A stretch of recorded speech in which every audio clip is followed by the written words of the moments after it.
Hey guys, Happy New Year. We hope you had an amazing time and we wish you all the best for this year. 2019. Lol. Anyway, so this video is Cringe. We're going to talk about if you're struggling, where you can look for help. Basically, this kind of comes from, we didn't know what we wanted our first video to be for 2019, but this comes from actually something that happened last night.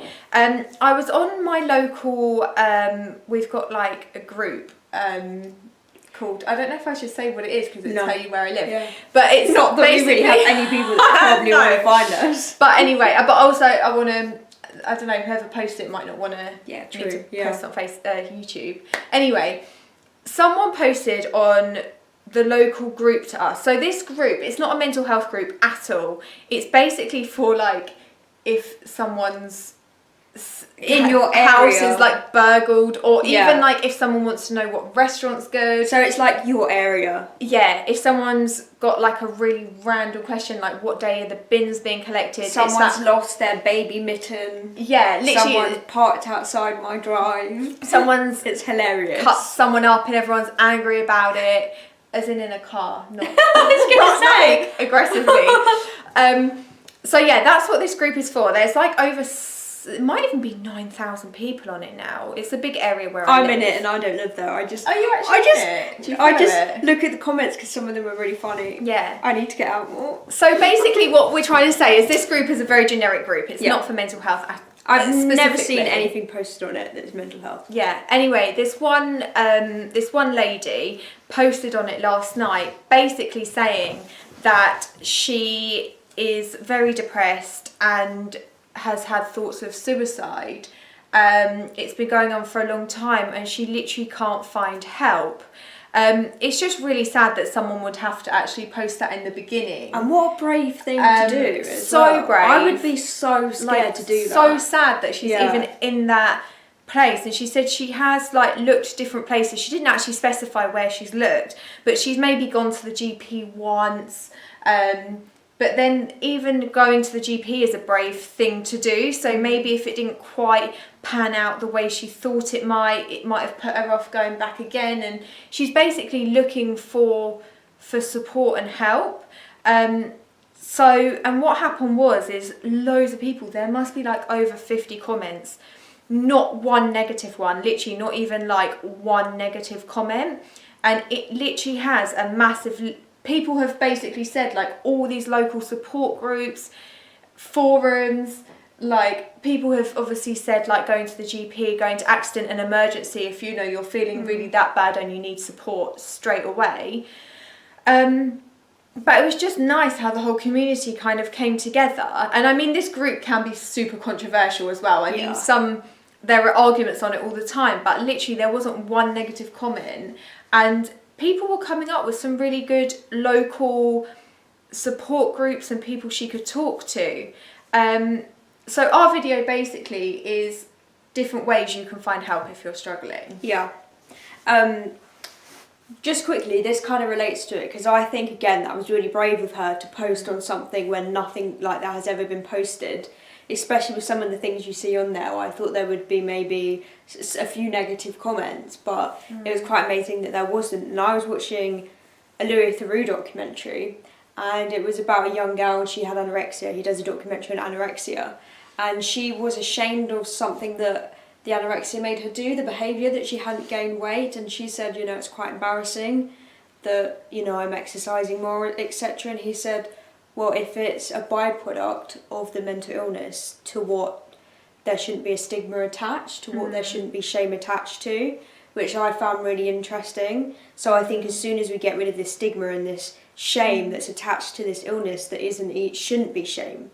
But I think from that post, it shows that the stigma is like getting so much less. Like I feel like if that was a few years ago, you would have had, I think you still would have got a lot of support because there are a lot of people who don't judge. And it's not even that judging you were a horrible person, it's that people just didn't have an understanding of it. Just didn't know. And you can't, you know, people can't really be blamed for it as such. Totally. I mean, but sorry, it was nice that there wasn't. I think it just shows a difference that there wasn't one negative comment. Yeah. It shows that there's so much more understanding. Yeah. I mean, I suffered from anorexia, and I remember when I was younger, and I was reading this anorexia article, and I remember judging it so much, being like, how comes that person's so underweight and they're not eating? Like, that doesn't make sense. Like, that's really weird. And I remember judging it so much, and then you go through it, and it just makes you have an different outlook on everything. So I think the stigma is being removed slowly. So ways you can find help. We're just going to kind of obviously go through ways that we know of, and maybe other people didn't know they could approach these different people. But first of all, is definitely, like, your first port of call should always be go to your GP. They'll then get you into like the system or into waiting lists and things like that. Obviously, we know that waiting lists can be a long time. Yeah. You don't always get what you want from the first visit to the GP. If that is the case, don't be afraid to make an appointment with another GP. Yeah. Just keep pushing and keep fighting. Sorry, I saw Sam's boyfriend through the window then. He distracted me. Yeah, so just make sure you're pushing and fighting. And if you feel like, okay, you know, I didn't get what I wanted from that appointment, make another appointment. Maybe go with more notes, go more ready with how you feel, you know, the reasons that you're there. Yeah. I mean, my best friend's a GP, and she said she gets 2 people a day that have suicidal thoughts. Which is crazy. For a new study came out from, was published from the charity Mind. They did a study into how many GP appointments are about mental health or mental illness. 40% of GP appointments are to do with mental illness or mental health issues. So it's not something to be afraid of. It's something that GPs are seeing increasingly. But obviously, once you go onto a waiting list, there is a time when you're maybe looking for other avenues of help. You've obviously seen that we work quite closely with the charity SANE, and they have their SANEline, which is open from 4:30 till 10:30, 365 days a year. But they actually have like a database or a directory of help. So they could like type in your postcode, for example, and they can point you into the direction of local support and help for you. So that's someone, you know, it's obviously completely anonymous when you call, and completely private. So and that's something that you could try calling them. Yeah, and I always think like support groups sound a bit cliche, don't they? Like a support group, but they are so good. Just to know that you're not on your own. So important. Yeah.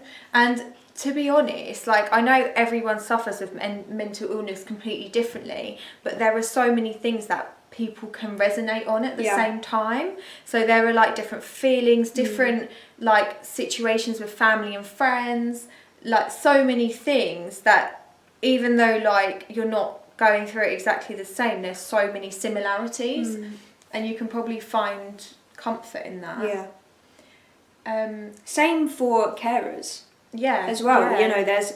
the SANEline is for carers as well, not just for sufferers. As Charlotte says a lot, she was obviously my sibling, and as I've come through it, I've realised how much the carers suffer and how important it is that they have support groups as well, and they have people to talk to and relate to and share their feelings. So I think just contacting charities, even local charities, they're always there to help and support in any way they can, even if it's not directly, they can point you.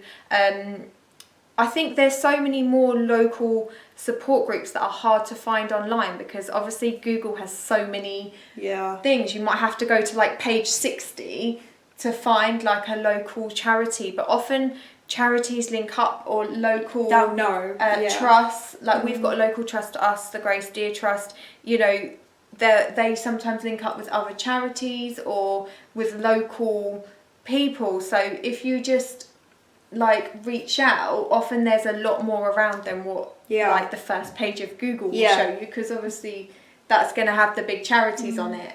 Well, it's like that lady that you were speaking about, or whoever it was that posted on your group, had 50 options just from reaching out once. Do you know, I just feel like if people were brave enough to do that, you would find so much help. Yeah. Like, she has so many places to go now, and so many people that are supporting her locally. I mean, this group is literally just for local people. I know it has like 9,000 people, but it's all people that live in that area or who have lived in that area. And so many people probably posted because they have perhaps experienced some form of mental health in themselves or around them, so then suddenly helped her. So we don't have, like, apart from SANE in your GP, we don't have like super specific places where you can go, but just looking out, even in your local GP, they might have leaflets. I don't know if they all do, but they might have leaflets of local charities or local support groups. Well, you could ask your GP, couldn't you? Yeah. And just say, you know, are there any support groups? And I'm sure there's somewhere. Yeah. But you know, the first step is like reaching out. Unless people know you're looking for help, or unless you make people aware, people aren't going to know where to point you in the right direction. Yeah, and especially something like depression, it's so well hidden, isn't it? Some people hide it so well, you just wouldn't have a clue, like have no idea. So, but I feel like straight away someone can be like, oh, I know this book that might help. Even if it's a book that can help, or oh, I know this person, like my friend suffered with that, maybe they'll chat to you, or there's always things, isn't there, where you can go and look for support. So we're basically just saying, don't like suffer in silence. Don't be afraid to reach out. Yeah. E.T. phone home. Okay, we're going to end that there? Yeah, so we're laughing because we like our videos to be light-hearted, but it is a really serious subject, and there are so many people. Like, don't forget, 1 in 4 people suffer with a mental illness in one way or another. Yeah. So that's like one person almost in every single household. It obviously doesn't split as evenly as that, but it basically, you know, basically is. So reach out. Like, the support this girl got from posting yesterday was crazy, and it was actually beyond what I thought she was going to get. So yeah, and some posts on there don't even get any replies. And she got like over 50, and they were still going today. Like, the replies were still going, so I bet she'll get so many replies, and hopefully she'll find the help that she needs. We're going to post some helplines actually at the end of this video. We haven't had experience like phoning all of them, but we've heard of people having different experiences, haven't we? So it's worth just posting different ones, and obviously you just got to keep going until you find the help that suits you. Yeah. So yeah, and also you can always post to us. Yeah, if you want comment, and we can help in any way we can. We'll help we you. Just can't. We get a lot of posts on our medication videos, but unfortunately, obviously, as we're not GPs or psychotherapists or prescribing people, we can't. We're not like medically trained. As you can tell, unfortunately, we're not able to really answer questions specifically. But we'll give our experience. We can give our experience on it, exactly, but unfortunately we can't give advice medically. Yeah. But we're helping any way we can. Yeah. So we hope that helped in any way, and see you soon. Yeah. Bye. Bye.